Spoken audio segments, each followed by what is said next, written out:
best this year to bless this here mic till your brain burst. Our guest appeared twice and the check will clear 3 times for the same verse.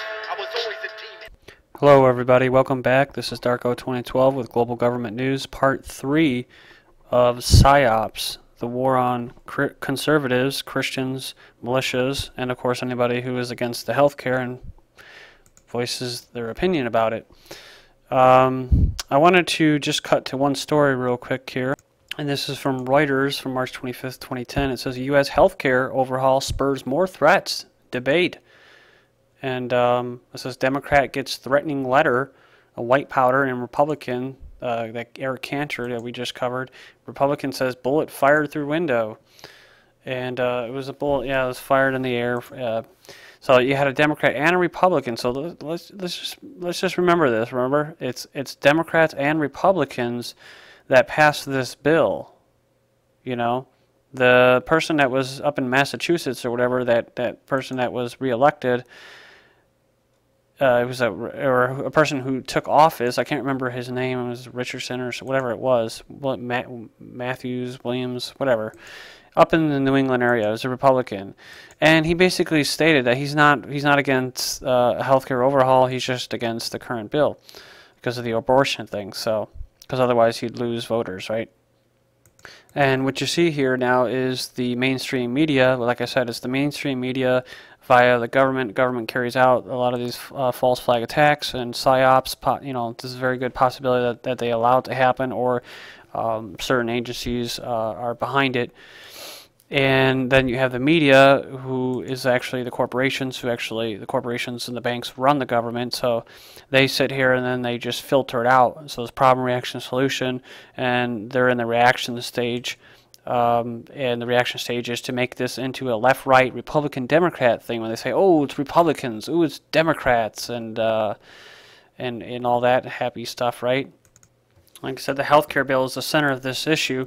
And so, yeah, you have people like this that are globalists, that are not conservatives, like Sarah Palin, giving statements like this because they knew they were using the healthcare issue actually to help demonize conservatives and people that are against big federal growing government.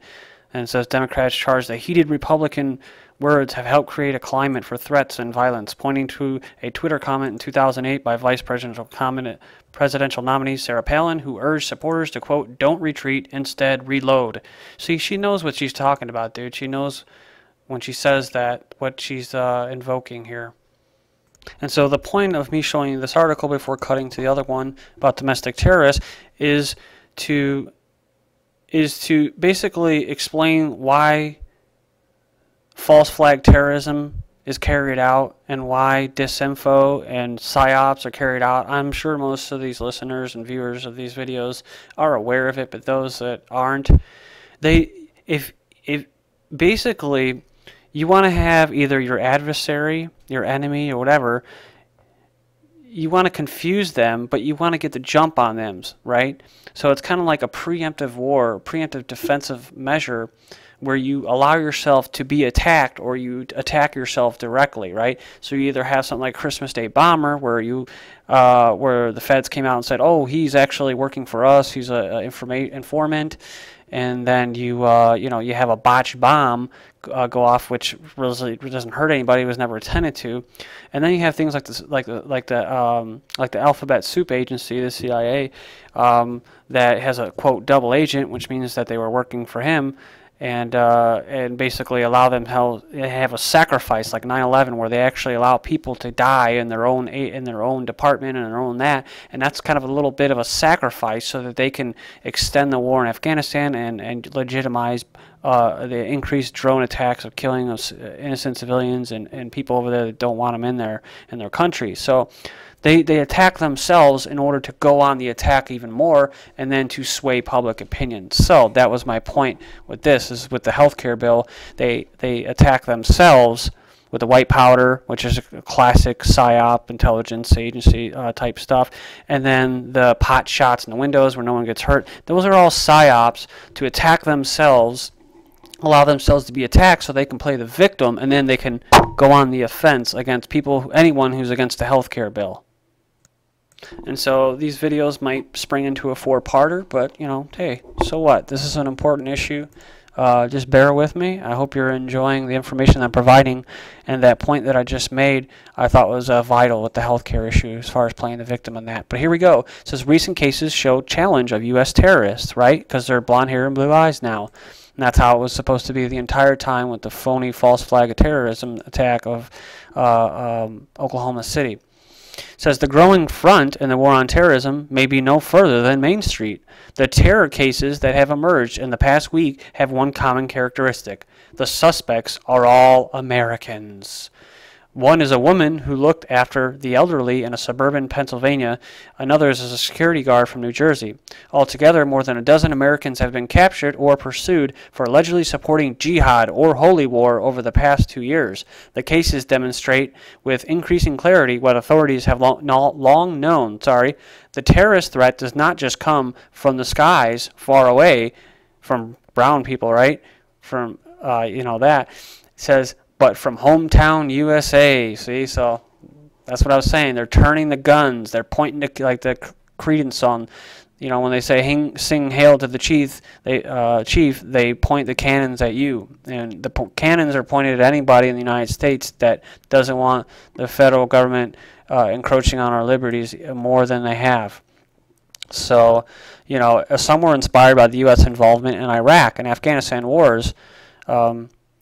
But an important point to make is they say, but they underscore the new reality that there's a threat from violent Islamic extremism from within the U.S. And see, this is the point that I would like to make, is that it gets turned from Muslim religious Muslim extremists in the Middle East, and then they say, of course, they say militants, right? Those are militias. That's another way of saying it. But Muslim extremists, right wing, or Muslim extremists, and then they're going to point all that downloading in the mind control, of the programming and the mind control programming that they use on the American people and the world and the global population. They take that kind of limited perception that people have based on all the propaganda and disinfo that they've received, and they're going to turn that in towards the American people that fight this anti-sovereignty movement by the private banks, the Federal Reserve, and the intelligence agencies, which are a strong arm for them. And so if you fight this and you believe in the Constitution and limited government and liberty and self-government, well then you are an enemy of the state, and then you are a far-right extremist. I've already made this point. And then you are you are a religious extremist. So it's going to turn from, what I'm getting at here is it's going to turn from, there's Islamic extremists in America to extremists in America to Christian religious extremists. So, and then it'll just be terrorists. So you see how they work. You see how the whole PsyOps works, psychological operation. They just take your attention of what you know, and then they redirect that in little buzzwords until eventually you got terrorists in the Middle East who are trying to keep people out of their country, invaders, to European-looking people mostly who are trying to keep foreign invaders out of their country, foreign banks. So I'll cover this last article in the last minute here, and then part 4 will be about the militias. So this is from repubx.com. That's repubx.com. New Homeland Security report claims, quote, right-wing extremism is on the rise, fueling resurgence and radicalization. This is from March 29th, 2010. Several months ago, Department of Homeland Security released a similar report targeting conservatives and ideals as right-wing extremism. After intense public scrutiny and a strong backlash from congressional conservatives, the report was retracted. And so another good point here is that they call them, like the Tea Party, calling them racist. So now they're calling you, if you are a conservative, you are a racist, and you are a radical religious nut. So good points are being made here, and we're tying this all together. Join me on the last and fourth final part.